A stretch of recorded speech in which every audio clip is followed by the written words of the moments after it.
নমস্কার, শুভ সন্ধ্যা। নিউজ ভ্যানগার্ডের পর্দায় আপনাদের সকলকে স্বাগত। আমি সুপ্রীতি রয়েছে আপনাদের সঙ্গে। নজর রাখবো আপডেট খবরের দিকে।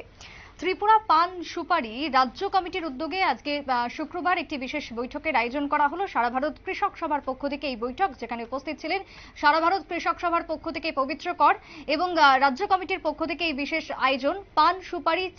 পান সুপারি চাষী সমিতির পক্ষ থেকে আয়োজন। বিশেষ করে সাংবাদিক বৈঠকে আজকে সারা ভারত কৃষক সভার পক্ষ থেকে সংশ্লিষ্ট যারা ছিলেন তাদের মধ্যে পবিত্র কর বিশেষ করে সারা ভারত রাজ্য সভার পক্ষ থেকে কি বক্তব্য তুলে ধরেছেন তিনি শোনাবো।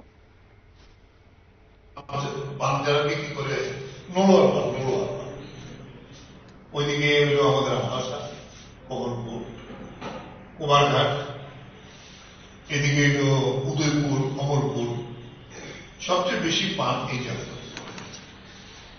এটা একটা। দ্বিতীয় বিষয় হলো সুপারি। জাম্পুই হিলে হলে সেখানে আগে কমলা হতো, কিন্তু বিভিন্ন মাটির কারণে অনেকদিন হয়ে গেছে কমলার চাষটা, কমলা এখন আর হয় না।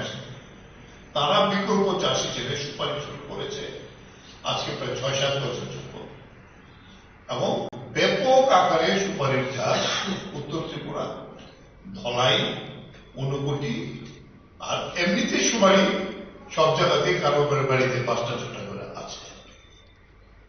প্রধান সমস্যা সুপারি যেটা দেখা দিয়েছে, এখন একটা ভালো ভ্যারাইটি এসেছে যেটা ভিয়েতনাম থাইল্যান্ডের ভ্যারাইটি। এটি হল ৩ বছরের কাছে ছোট গাছেই সুপারি ধরতে আরম্ভ করে, বেশি বড় করে না, ঝড় তরল নষ্ট করে।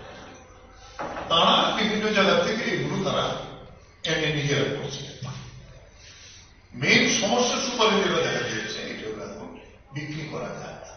এর আগেও আমরা কয়েকবার রেস করেছি, আমরা মুখ্যমন্ত্রীকে বলেছি, আমাদের এগ্রিকালচার মিনিস্টারকে ওই কথাটা বলেছিলাম। এগ্রিকালচার মিনিস্টার বলেছিল আমরা সার্টিফিকেট দিচ্ছি, কিন্তু আমাদের সার্টিফিকেট চোরাই বাড়ির পরে গেলে আসাম পুলিশ দেয় না। আর সুপারি যারা পাইকারি কিনে তারা আসামের লোক, উজাই ডিস্ট্রিক্টের লোক, তারা এটা সুপারিতে সেখানে গুটকা হয়, সুপারিতে তাম্বুল হয়। এই যে ফ্যাক্টরিগুলো বাইরে, আমাদের ত্রিপুরায় কিছু নেই, তাই সুপারিটা আমাদের ত্রিপুরার যে প্রোডাকশন গুলো বাইরে বিক্রি করতে হয়। এইটা একটা প্রধান সমস্যার কারণে এরা বস্তায় সব বিক্রি করে। আমি তো মাঝে নির্বাচন সময় ছিলাম, এক বস্তা সুপারি ছিল গত বছর ৪ থেকে ৫,০০০ টাকা, আর এই আসামে এখন ঢুকতে দেয় না। একবার আসামের পুলিশ, আবার কিছু ফরিয়া হয়েছে তারাও টিকা নেয়, তাতে এখন সেইটা দাম কমে এসেছে ১,৫০০ থেকে ২,০০০। প্রচন্ড এফেক্টেড। এমনও অনেক চাষি আছে ১৫-২০ লক্ষ থেকে আরম্ভ করে ৭০ লক্ষ টাকার সুপারি এক বছর বিক্রি করেছে। এরকম লোক আমার সঙ্গে কথা হয়েছে। এই যে একটা টাকা, যেটা আমাদের একটা কৃষকদের লাভজনক একটা ফসল, এটা দারুণভাবে এফেক্ট হয়েছে। সুপারির পরে আমরা যেটা বলবো, আমরা বলেছি বামফ্রন্ট সরকার প্রথম যখন আসে 1978, তখন সরকারের পক্ষ থেকে এই চাষটা বাড়াবার জন্য ৫টা করে সুপারির চারা ২টা করে নারিকেল দেওয়া হতো। এটা আজকে ব্যাপক ত্রিপুরায় দিব, স্কিমগুলি সব বন্ধ হয়ে গেছে। যদিও আজকে হর্টিকালচার ডাইরেক্টর স্বীকার করেছেন যে মুখ্যমন্ত্রীর কি একটা স্কিম আছে, সেই স্কিমে তারা ১০০ পঞ্চায়েতকে দেবে। আমরা বলেছি স্পেশাল গ্রাম, মুখ্যমন্ত্রীর গ্রাম, মুখ্যমন্ত্রীর গ্রাম এটা দিতে দেয়। এবং বাকি গ্রাম আমাদের রাজ্যের মধ্যে ১২০০ করে পঞ্চায়েত, এডিসি এবং নন এডিসি মিলিয়ে, এগুলোতে কিছুই নেই, 10% না।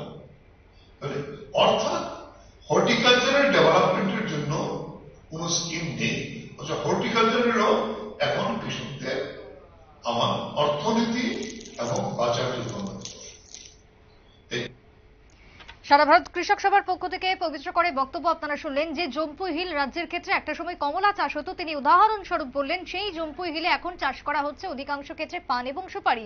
যে পান সুপারিকে বিক্রি করা হচ্ছে, রাজ্যের ক্ষেত্রে বিক্রির একটা সমস্যা রয়েছে, আন্তঃরাজ্য বা বহির্রাজ্যে বিক্রির সমস্যা থাকলেও বিদেশের মাটিতে তা বিক্রি হচ্ছে। সুতরাং রাজ্যের ক্ষেত্রে চাহিদা রয়েছে, সেই অনুযায়ী চাষাবাদ হচ্ছে, কিন্তু বিক্রির সমস্যা রয়েছে, এমনটাই অভিযোগ তুলেছেন পবিত্র কর। ছোট্ট বিরতির পর ফিরে আসবো, সঙ্গে থাকুন।